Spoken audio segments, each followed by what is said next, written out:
Welcome everyone. आज हम लोग हिंदी का कुछ जो अंतिम टाइम का जो लास्ट समय का जो ट्रिक होता है या जो स्ट्रेटेजी होता है कि हम लोग को कल एग्जाम में क्या करना है क्या नहीं करना है, किन गलतियों से बचना है, किन कामों को करके कम समय में ज़्यादा से ज़्यादा नंबर लाया जा सकता है, किन गलतियों को करके हम लोग फिर परेशानी में पड़ सकते हैं, उन सारी बातों पर आज हम लोग डिस्कस करेंगे और देखेंगे कि हम लोग आज क्या क्या चीज़। और इस एक वीडियो में हिंदी का पूरा सिलेबस हम डिस्कस कर देंगे, तो इसलिए आप लोग ध्यान से इस वीडियो को देखिएगा और फिर उसी स्ट्रेटजी के साथ उसको प्रैक्टिस कर लीजिएगा। अभी समय है 24 घंटा तकरीबन अभी भी आपके पास है, तो आप लोग ध्यान से देखेंगे, इस स्ट्रेटजी को आप लोग फॉलो करेंगे और उम्मीद है कि कल के एग्जाम में इस स्ट्रेटजी से काफ़ी हद तक आपको फायदा हो जाएगा।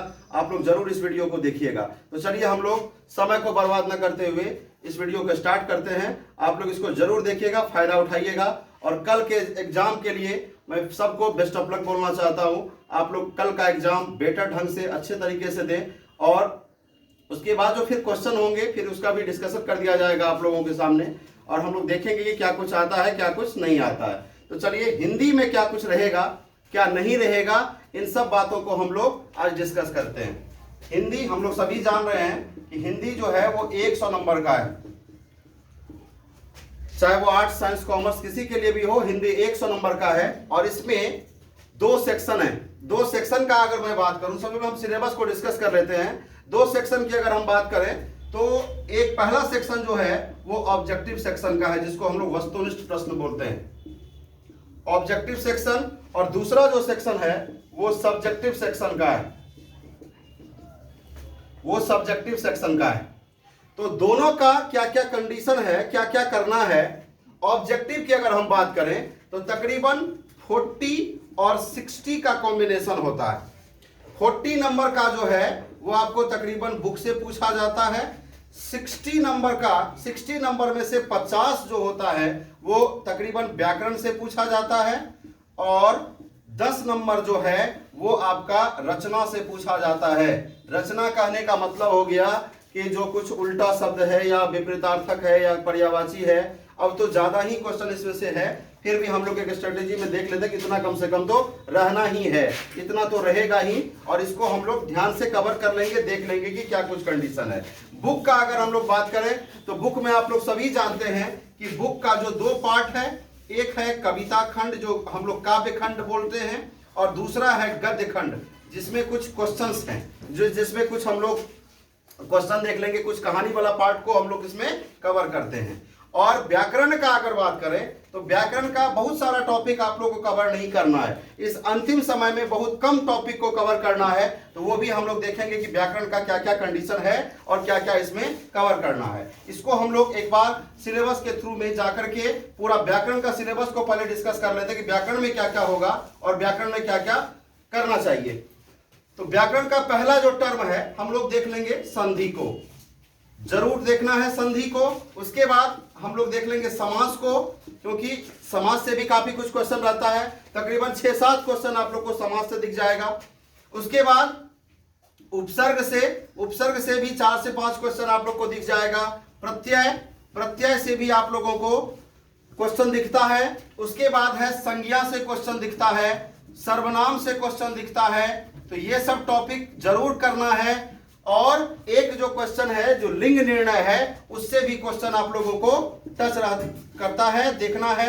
लिंग निर्णय वाला जो सेक्शन है वो काफी अहम है, ठीक है। इन सब चीजों पर हम लोग डिस्कस कर लेते हैं। कम से कम इतना बात तो व्याकरण में देख लेना है। इसके बाद जो जहां से नंबर आप उठा सकते हैं वो टॉपिक है मुहावरा, कम से कम 5 नंबर का मुहावरा रहेगा, ठीक है। उसके बाद है विलोम शब्द, विलोम शब्द से भी जरूर 5 नंबर का क्वेश्चन रहेगा। और विलोम के बाद आता है पर्यायवाची शब्द, तो पर्यायवाची शब्द से भी 5 नंबर का क्वेश्चन तकरीबन रहेगा। मुहावरा और लोकोक्ति अलग होता है, इस पर आप लोगों को थोड़ा सा फोकस करके रखना, थोड़ा सा ध्यान रखना है कि मुहावरा अलग होता है और लोकोक्ति अलग होता है। उसके बाद अनेक शब्दों का एक शब्द जो होता है, अनेक शब्द के एक शब्द, ये सब आप लोगों को पहले भी बता दिया गया है कि कम से कम आप लोग इसको याद कर लेंगे और 10 क्लास के लेवल का ही क्वेश्चन रहता है।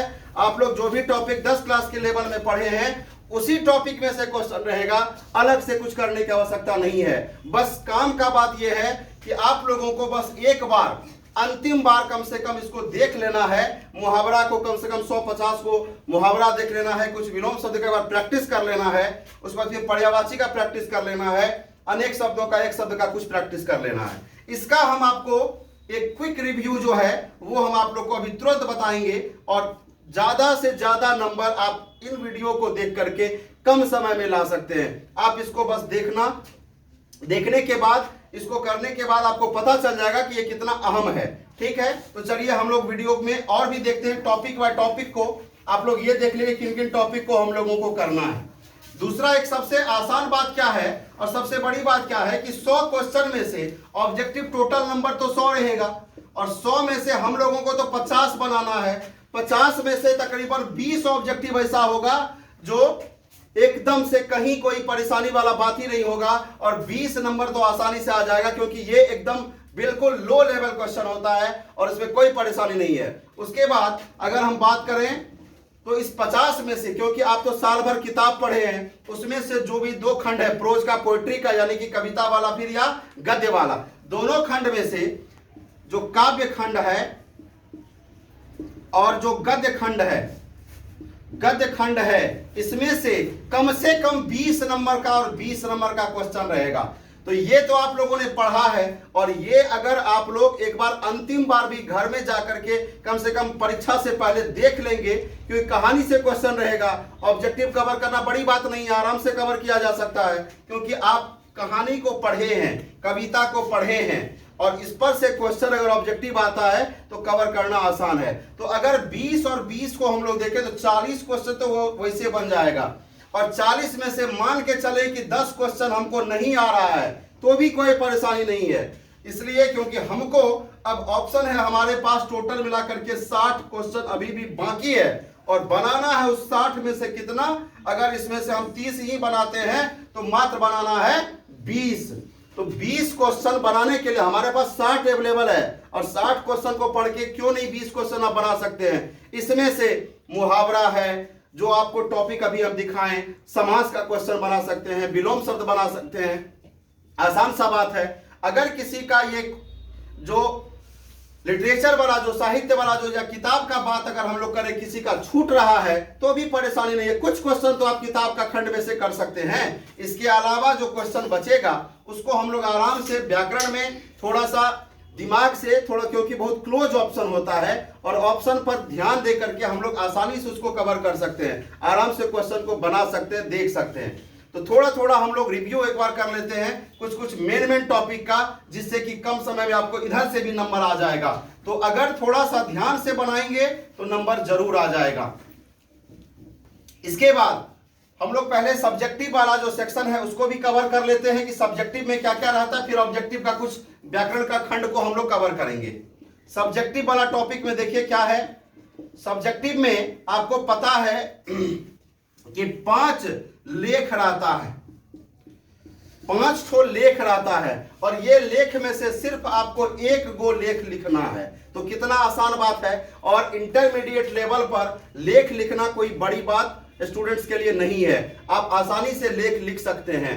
और इस लेख में भी आप लोग पहला जो सेट बिहार गवर्नमेंट का जारी किया हुआ है, बिहार बोर्ड का, उसको जरूर देख लीजिएगा, उसी में से कुछ न कुछ रहेगा। उसके बाद आपका जैसे प्रदूषण का समस्या हो गया, दहेज प्रथा हो गया, पर्यावरण की समस्या हो गया, आतंकवाद हो गया, भ्रष्टाचार हो गया, अनुशासन हो गया, इसी सब टॉपिक में से कोई न कोई टॉपिक रहता है। और अगर ये सब ना भी रहे तो कोई फर्क नहीं पड़ता, क्योंकि आराम से आसानी के साथ हम लोग लेख को लिख सकते हैं। और ये आपको पता है कि ये 8 नंबर का है, इसलिए छोड़ना तो बिल्कुल नहीं है, कुछ भी लिखना जरूर है। एग्जाम हॉल से पहले ये कसम खा के जाना है कि कुछ छोड़ के नहीं आना है, चाहे कुछ भी कंडीशन हो जाए। दूसरा टॉपिक पे आ जाते हैं हम लोग, क्वेश्चन आंसर की अगर हम लोग बात करें, प्रश्नोत्तर जो है ये 2 तरह का है, एक लघु है और एक दीर्घ है।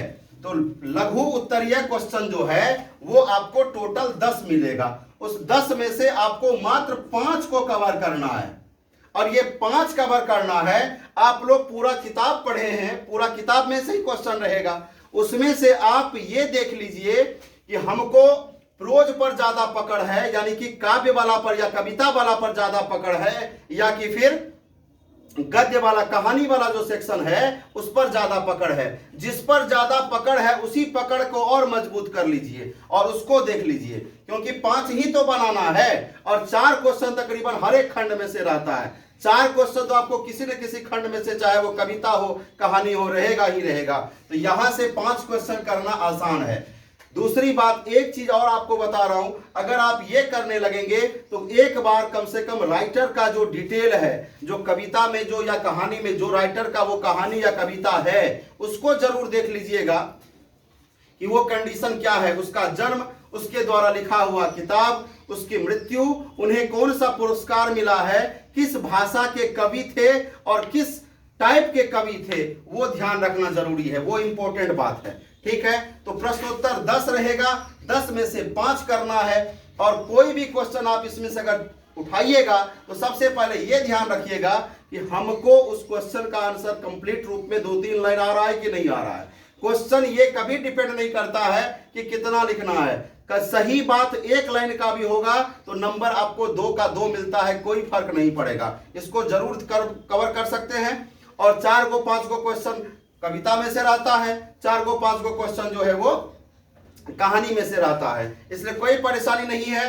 दूसरा कंडीशन देखिए, इसके बाद 8 नंबर का जो है वो भावार्थ रहता है। भावार्थ जो है आप लोग जानते हैं कि भावार्थ हम लोग को आसानी से कवर हो सकता है, बस ये ध्यान रखना है कि भावार्थ जो रहेगा 2-2 करके ऑप्शन रहेगा, 2 ठो रहेगा ये कविता में से भी और 2 ठो रहेगा कहानी में से भी, 2 ठो कविता में से और 2 ठो कहानी में से। तो भावार्थ में क्या होता है कि कहीं से कोई लाइन उठा करके, कोई पंक्ति उठा करके दे दिया जाता है और उसको कहा जाता है कि इसका भावार्थ लिखिए। तो हम लोग इसको आराम से, खाली आप लोग कहानी पढ़े हैं तो याद होगा जरूर, और कविता वाला फिर से देख, कविता वाला करना आसान है। कविता अगर आप लोग चाहेंगे तो फिर से कवर कर सकते, कोई बड़ी बात नहीं है। और हर एक कविता का कुछ न कुछ क्लू है, पद का हो या कोई भी टॉपिक हो उसका आराम से क्लू है, पकड़ा जा सकता है। भावार्थ लिखने का तरीका होता है कि भावार्थ जो हम लोग लिखेंगे उसका सबसे सुंदर तरीका है कि लिखेंगे प्रस्तुत पंक्ति हमारे पाठ्यपुस्तक, जो भी पाठ्यपुस्तक का नाम है उसमें से लिया गया है, जिसके लेखक, जो भी उस चैप्टर का लेखक होगा उनका नाम लिख देंगे और लिखेंगे कि इस पंक्ति के द्वारा कवि या लेखक, अगर कहानी होगा तो लेखक और अगर कविता होगा तो कवि, ये कहना चाहते हैं कि, और उस लाइन के बारे में 2-3 लाइन आपको लिख देना है, बस भावार्थ वहां से मिल जाता है और ये आपको मिल जाएगा 8 नंबर का। तो भावार्थ कितना हो गया? 8 नंबर का। और 4 नंबर का जो है वो रहता है संक्षेपण। 4 नंबर का रहता है संक्षेपण।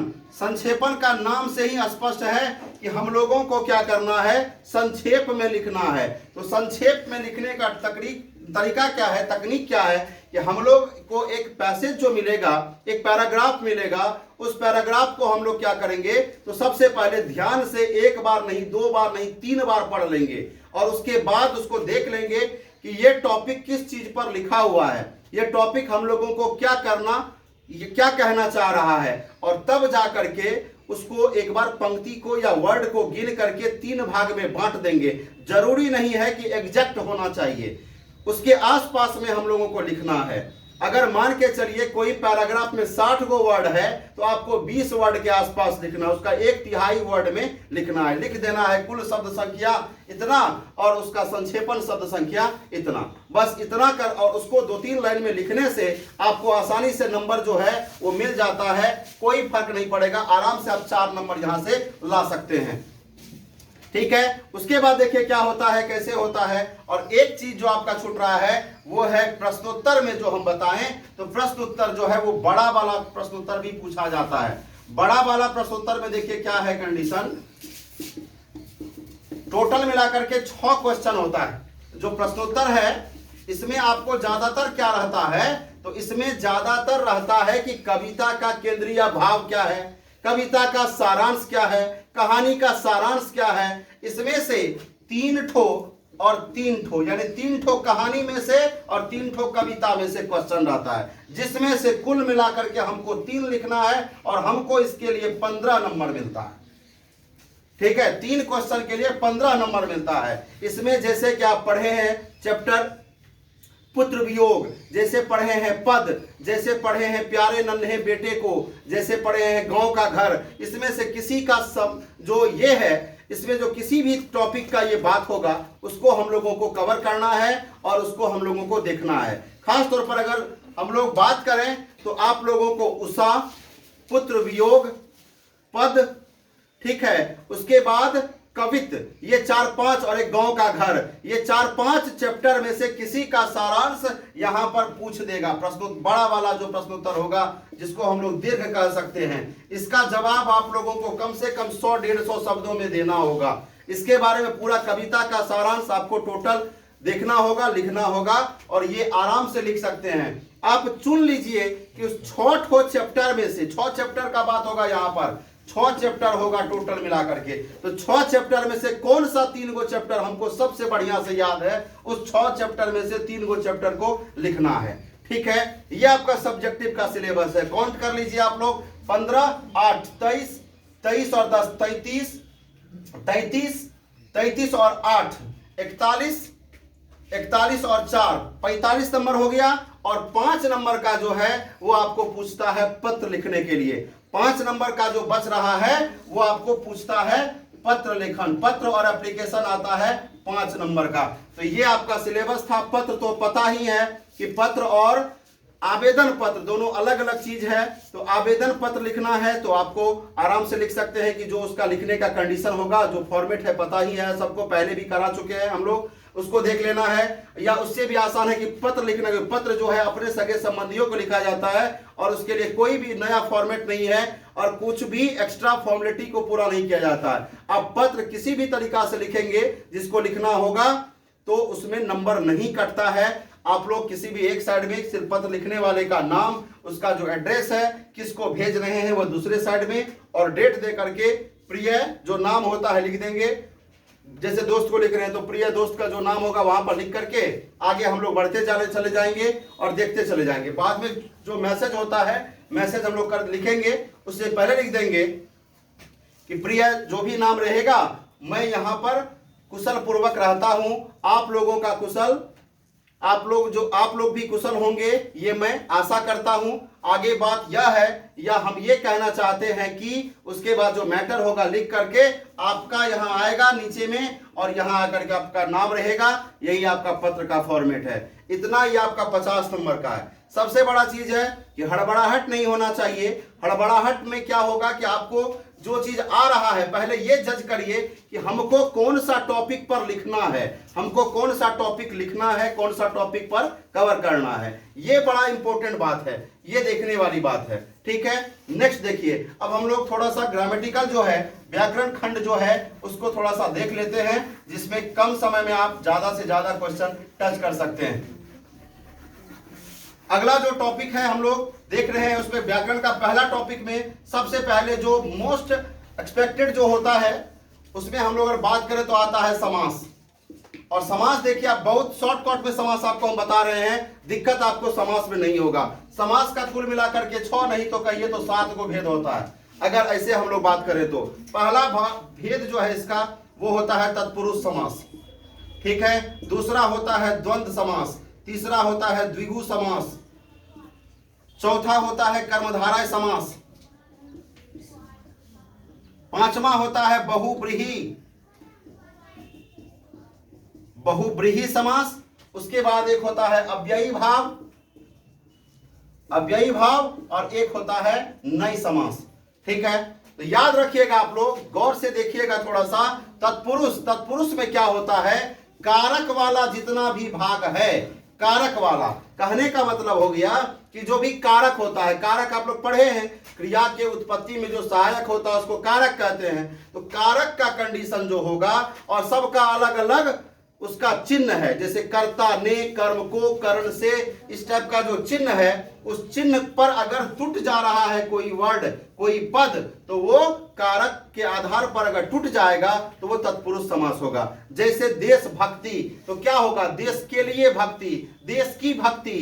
तो हम जानते हैं कि का के की जो है वो संबंध कारक है, या के लिए का बात करेंगे तो संप्रदान कारक है, इस तरह से वो तत्पुरुष समास में आ जाएगा। जैसे बोलेंगे राजपुत्र, तो राजा का पुत्र, संबंध दिखा रहा है ना। अगर तोड़ने के बाद कारक का कोई भी चिन्ह आ जाए तो वो तत्पुरुष समास होगा, आसान होगा चुनने में। द्वंद्व में आ जाइए, द्वंद्व समास हमेशा जोड़ा में होता है और तोड़ने के बाद और शब्द आता है, तोड़ने के बाद और शब्द आता है। जैसे हम लोग बोलते हैं राम लक्ष्मण, तो राम और लक्ष्मण जोड़ा में है ना, दिन रात, दिन और रात का बात आया ना, इसलिए द्वंद्व समास को हम लोग जोड़ा में रखते हैं। और जोड़ा में होगा ये वाला जो साइन डैश वाला होता है, आप लोग को पता है कैसा लगा हुआ, उसमें रहता है, इसको देख लीजिएगा।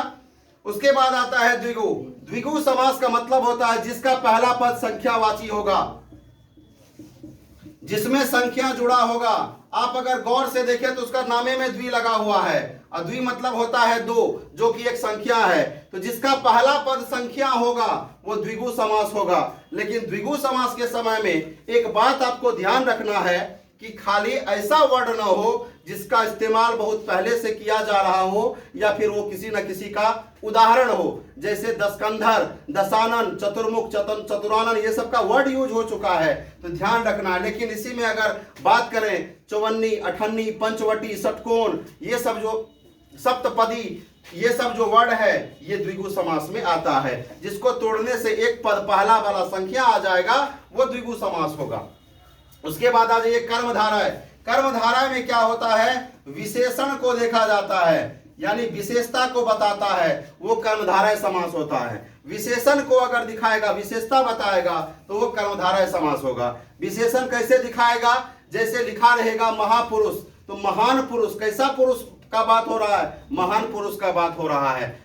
इस तरह का अगर बात होगा तो कर्मधारय समास होगा। उसके बाद है बहुब्रीहि। बहुब्रीहि में क्या होता है, अर्थात आता है, यानी यह विशेष अर्थ को ग्रहण कर लेता है, यह जो है वो विशेष अर्थ को ग्रहण कर लेगा। तो ये बहुब्रीहि अर्थात का शब्द इसमें जुड़ेगा। कोई न कोई एग्जाम्पल बहुत पहले से ही इसके बारे में यूज हो चुका होता है, उसको हम लोग बहुब्रीहि समास कहते हैं। जैसे नीलकंठ, नीला कंठ है जिसका अर्थात शिव जी। जैसे त्रिनेत्र, तीन नेत्र है जिसका अर्थात शिव जी। जैसे वीणा पाणी, जिसके हाथ में वीणा है अर्थात सरस्वती। ये कंडीशन इसमें लागू होता है, ये कंडीशन इसमें दिखता है। बात बचा अव्ययी भाव का। अव्ययी भाव वैसे उसका पहला पद अव्यय होता है, और वैसे अगर देखिएगा तो जहां पर ये चारों सपोर्ट नहीं करेगा वो अव्ययी भाव है, आराम से मार दीजिएगा, कोई दिक्कत नहीं है। जहां ये चारों पांचों बात सपोर्ट ना करे वो अव्ययी भाव है। उसके बाद आ जाइए नए समास में। नए समास में क्या होता है, तोड़ने के बाद नहीं शब्द आता है, तोड़ने के बाद नहीं शब्द आता है। जैसे अमर, जो मरबे नहीं किया है। अजीत, जिसको जीता नहीं जा सकता है। अजन्मा, जो जन्म भी नहीं किया है, जो जन्म ही नहीं लिया है। तो ये कंडीशन नई समास में आ जाता है। इस तरह का शब्द जैसे ज्यादातर अ लगा होता है और तोड़ने के बाद नहीं आ जाता है। अव्ययी भाव में बहुत वर्ड नहीं है, कम वर्ड है। जैसे आपको यथोचित हो गया, यथाशक्ति हो गया, प्रतिदिन हो गया, प्रत्येक हो गया, ये आपका अव्ययी भाव समास में आता है। तो ये समास का बात था, देख लीजिए आप लोग भी फिर से देख लीजिएगा। तत्पुरुष को तोड़ने पर कारक का चिन्ह मिलेगा, द्वंद्व को तोड़ने पर और मिलेगा, जोड़ा में रहेगा। द्विगु संख्या को दिखाएगा, कर्मधारा विशेषण को दिखाएगा। बहुब्रीहि जो है वो आपको अर्थात वाला बात दिखाएगा, इसके लिए कोई एग्जाम्पल पहले से यूज हो चुका है। और विशेषता, और ये कंडीशन जो होगा ये आपको विशेष अर्थ को जो है ग्रहण कर लेता है। उसके बाद अव्ययी भाव में बता दें कि पहला पद उसका अव्यय होता है और नए समास में नहीं वर्ड दिखता है। तो ये आपका समास था। अगला टॉपिक देखिए,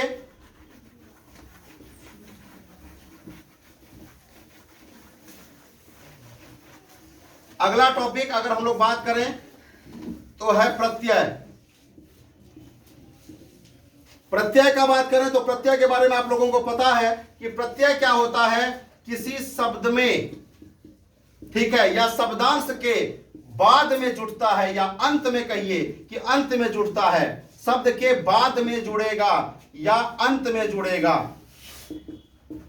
ठीक है, वो प्रत्यय होता है। आपको पता है कि प्रत्यय दो तरह का होता है। प्रत्यय को तोड़ने के बाद देखिएगा कि या तो कोई ना कोई संज्ञा या सर्वनाम मिलेगा, या नहीं तो कोई ना कोई क्रिया का मूल रूप मिलेगा या क्रिया मिलेगा। तो शब्द, ऐसा शब्द है जो बाद में जुड़ेगा, उसको क्या कहेंगे? प्रत्यय कहेंगे। इसको तोड़ने के बाद सीधा सा ध्यान रखना है बात को, कि तोड़ने के बाद प्रत्यय को अलग करने के बाद कोई शब्द पहले बचना चाहिए। जैसे लिखावट, तो लिख में आवट लगा हुआ है, लिख एक क्रिया है, इस तरह का कंडीशन होता है। जैसे बुढ़ापा, बूढ़ा में आपा लगा हुआ है, बूढ़ा शब्द एक नाउन है, संज्ञा है। इस तरह से प्रत्यय क्या होता है? बाद में लगता है। प्रत्यय का कोई अंत नहीं है कि कौन सा प्रत्यय किसमें लगा होता है। बस इसका सुंदर सा तरीका है कि आप वर्ड को तोड़ करके पहला वर्ड संज्ञा, सर्वनाम या क्रिया छांट लीजिए, बाकी जो है वो प्रत्यय है, ध्यान रखना है। उसके बाद आता है उपसर्ग। उसके बाद आता है उपसर्ग। उपसर्ग का मतलब होता है ऐसा शब्दांश, यानी जो पहले लगता हो, किसी भी शब्द के पहले लग रहा हो तो उसको हम लोग उपसर्ग कहेंगे। उपसर्ग कहां लगता है? तो पहले लगता है। उपसर्ग का थोड़ा सा लिमिटेशन है, और कुछ उपसर्ग है जो आपको पता चलेगा तोड़ने के बाद कि जो भी उपसर्ग हम लोग लगा रहे हैं, जो भी उपसर्ग हम लोग उसमें देंगे, उसके बाद तोड़ने के बाद कोई शब्द बच रहा है कि नहीं। और मुख्य रूप से जो उपसर्ग का प्रयोग होगा वो ध्यान रखिएगा आप लोग, उसमें क्या सब आता है। तो दिखने के लिए आपको प्रो मिलेगा, प्रो, परा, अप, सम, अनु, अव, निस, निर, दुस, दूर, वी, अधि, अति, सु, उत, अभि, प्रति, परि और अप, ये सब जो है आपको उपसर्ग मिलेगा। अब जैसे देखिए अप, तो अप के साथ कुछ लगा हुआ वर्ड होना चाहिए। जैसे अपकार, पूछेगा इसमें कौन सा उपसर्ग है, तो कार अलग वर्ड है और इसमें क्या लगा हुआ है? अप, तो अप हो गया। जैसे अपयश, अब यश एक शब्द था, उसमें अप लगा दिए तो उल्टा हो गया, अपयश हो गया। ये अप जो हुआ वो क्या हो गया? उपसर्ग हो गया। जैसे है अब कृति, कृति एक वर्ड है, उसी में प्रो लगा दिए, प्रकृति बन गया, तो प्रो क्या हो गया? उपसर्ग हो गया। तो उपसर्ग का ये कंडीशन है। तोड़ने के बाद जो पहला वाला शब्द होगा, शब्दांश होगा, वो उपसर्ग कहलाएगा, याद रखिएगा आप लोग। उसके बाद आ जाइए संज्ञा में। संज्ञा आपको पता है ढेर सारा क्वेश्चन जो है वो संज्ञा से रिलेटेड पूछा हुआ है। तो संज्ञा आपको पता है ना कि किसी भी नाम को संज्ञा कहते हैं, किसी भी नाम को संज्ञा कहते हैं। दुनिया में जितना भी चीज है जिसको देखते हैं, जिसका कोई न कोई नाम है, वो संज्ञा है। कुछ संज्ञा ऐसा भी है जो लोग फील करते हैं, देखते देख नहीं पाते हैं, समझ पाते हैं, खाली फील कर पाते हैं। तो उसका 5 गो पार्ट होता है, पता है आप लोग को। व्यक्तिवाचक, जातिवाचक, समूहवाचक, द्रव्यवाचक, भाववाचक। व्यक्तिवाचक में डायरेक्ट किसी आदमी का नाम लेकर के कहा जाएगा। जातिवाचक में नाम लेकर के नहीं कहा जाएगा, उससे पूरा जातीय का बोध हो जाएगा। जैसे बोलेंगे हम लोग लड़की सब बहुत बात करती है, तो लड़की सब बहुत बात एक लड़की को नहीं कहा गया है, सब लड़की को कहा गया है। तो इसमें क्या हो जाता है कि मेल एक आदमी को नहीं कहा जाता है, पूरे ग्रुप को कहा जाता है। तो वो हो गया जातिवाचक, नहीं जातिवाचक हो जाएगा। उसके बाद है समूहवाचक, जिससे एक ठो का बोध ना हो करके वैसे चीजों का पूरे ग्रुप का या एक छोटा सा ग्रुप का बोध होता है, उसको समूहवाचक कहा जाता है। जैसे हो गया मेला, जैसे हो गया भीड़, जैसे हो गया सेना, जैसे हो गया वर्ग, ये सब क्या है? समूहवाचक संज्ञा है।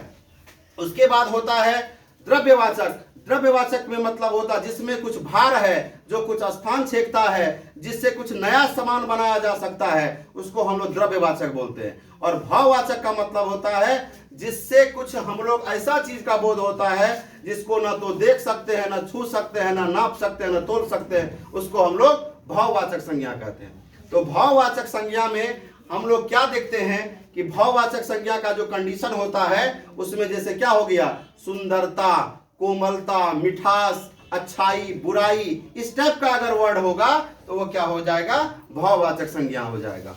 ये क्वेश्चन आपसे पूछा जा सकता है। विशेषण आपको पता ही है, विशेषण क्या करता है? विशेषता को बताता है।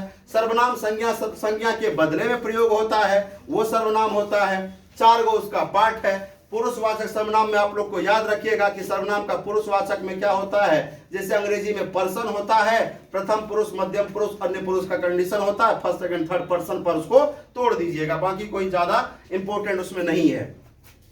उसके बाद अगर हम लोग बात करें तो इसमें कुछ देखा गया है कि उच्चारण स्थान पूछा गया है। तो उच्चारण स्थान बड़ा आसान चीज है, ज्यादा कोई परेशानी नहीं है। उसका कुछ शब्द है, कुछ उसका वर्ड है। जैसे देख लीजिए, अकुह विसर्जनियाम कंठ,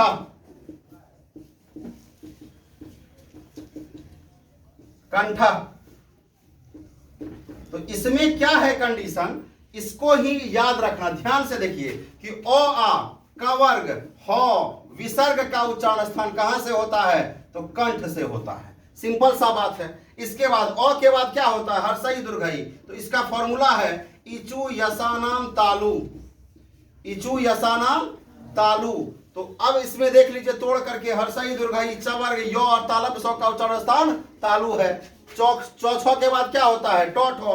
तो ऋतु रसानाम मूर्धा, इसका फॉर्मूला है ऋतु रसानाम मूर्धा। इसमें ये वाला नो रहेगा, ठीक है, ध्यान रखना है। तो री का, टवर्ग का, रो का, मूर्धन्त स्व का उच्चारण स्थान मूर्धा से होता है। वैसे भी देखिए मूर्धन्त स्व बोलता है ना लोग, तालब स्व बोलता है ना लोग, ऐसा कंडीशन होता है। अगला देखिए, एकदम सिंपल सा टॉपिक को सिंपली हम लोग समझाने का कोशिश कर रहे हैं ताकि दिक्कत नहीं हो। और इतना भर देख लेने से 20-25 नंबर ग्रामर से कहीं नहीं जाएगा, आराम से मिल जाएगा। अगर कल के एग्जाम में ना रहा तो आप हमें कमेंट करके बताइएगा। चलिए देखिए उसके बाद क्या है, ऋतु लसानाम दंता, ऋतु लसानाम दंता। री का, तवर्ग का, लौ का, दंत सौ का उच्चारण स्थान दांत से होता है, एकदम याद रखना है। इसके बाद अगला देखिए, अब तो तक इधर देख लिया हम लोग, तो वर्ग तक। अब है उपूप धमनियम, उपूप धमनियम ओष्ठो। तो ओष्ठ से इसका उच्चारण स्थान होता है, किसका किसका, ऊ का यानी हर्षऊ दीर्घऊ, प वर्ग का, बस इतना ही इसका उच्चारण स्थान है जिसका किससे होगा, ओष्ठ से होगा। तो ध्यान रखना है कि हर्षऊ दीर्घऊ और प वर्ग का उच्चारण स्थान होंठ से होता है। अगला देखिए, अगला है हम लोग प तक आ गए, यो रो लो वो देख लिए। वो का देखिए, वो का उच्चारण स्थान दंतोष्ठ से होता है, याद रखना है। वकार से दंतोष्ठम होता है, सिंगल है, इसलिए कोई याद नहीं करना, इसमें ज्यादा परेशानी नहीं है। वो का दंतोष्ठ से आपका वो खत्म हो गया, तीनों ठो सौ खत्म, यो रो लो वो, तालम सौ, मूर्धन्य सौ, दंत सौ खत्म हो गया। हो का कंठ से था, ये भी हम लोग देख लिए। नेक्स्ट देखिए, अगला दो ठो बचा हुआ है आपका, ए आई और ओ औ। तो ए और आई का, इसका उच्चारण स्थान होता है कंठ और तालु से मिला करके। इसका होता है ए आई का कंठ तालु, और ओ और औ का उच्चारण स्थान होता है कंठ ओष्ठ से, कंठ और ओष्ठ से मिला करके इसका उच्चारण स्थान होता है किसका, ओ और औ का। तो ध्यान रखिएगा इसको। उसके बाद अगला जो टॉपिक है,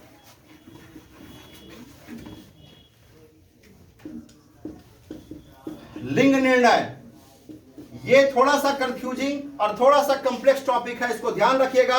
या ज्यादा जबरदस्ती इसके साथ नहीं करिएगा, नहीं होगा छोड़ दीजिएगा, क्योंकि आपको ऑप्शन है छोड़ने का। दूसरा बात, इसमें सबसे सिंपल सा उपाय है कि अगर लिंग निर्णय का क्वेश्चन हमें रहे तो हमें क्या करना चाहिए, इसका जो रूल्स है कुछ एक्स्ट्रा, जैसे आकारांत, इकारांत, दुर्घिकारांत वाला जो वर्ड है, हालांकि कभी कभी वो गलत हो जाता है, इसलिए हम लोग रूल पर नहीं जाएंगे फिलहाल। इसको क्या करेंगे, सेंटेंस बना करके, वाक्य बना करके, 2-4-5 वाक्य बना करके चेक कर लेंगे, देख लेंगे कि आखिर ये कहां ज्यादा सपोर्ट कर रहा है, स्त्रीलिंग में ज्यादा सपोर्ट कर रहा है या पुल्लिंग वाला में सपोर्ट कर रहा है। ऐसा कंडीशन से आपका लिंग निर्णय हल हो जाएगा, आसानी से आप लोग कवर कर सकते हैं।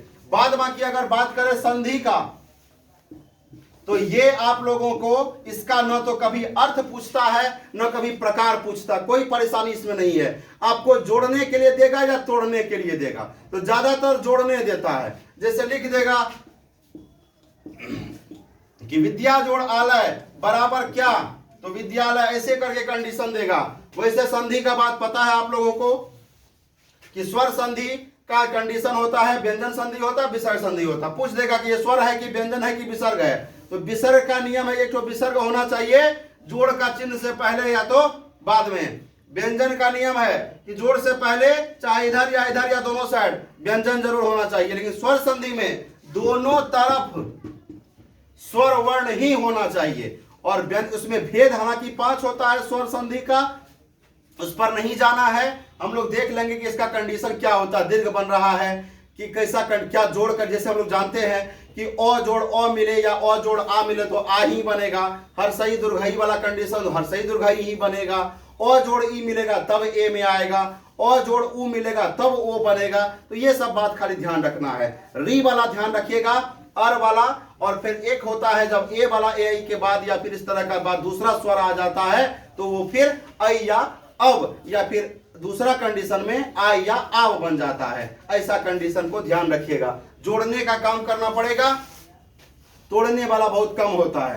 वैसे भी 50 नंबर का क्वेश्चन है ग्रामर का, जो टॉपिक ना समझ में आए उसको नहीं टच करना है, जबरदस्ती नहीं करना है।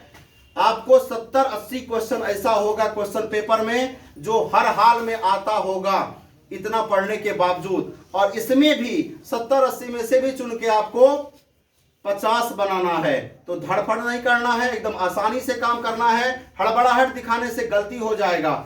और दूसरा एक इंपॉर्टेंट बात समझ लीजिए आप लोग कि 100 क्वेश्चन में से जरूरी नहीं है कि शुरू का ही 50 बनाना है या अंतिम से बनाना है। आपका जो क्वेश्चन नंबर होगा चाहे वो 100 नंबर का ही क्यों ना हो, 1 2 3 4 नहीं बनाने के लिए हो कोई दिक्कत नहीं है। 5 बना रहे तो 5 बना लीजिए। आप गिन करके 50 क्वेश्चन को बनाएंगे और जिस क्वेश्चन को बनाएंगे उसी नंबर को OMR शीट पर फिल करेंगे। OMR भरने में गलती नहीं करिएगा, थोड़ा सा ये सब पर सावधानी रखना है। डरना बिल्कुल नहीं है।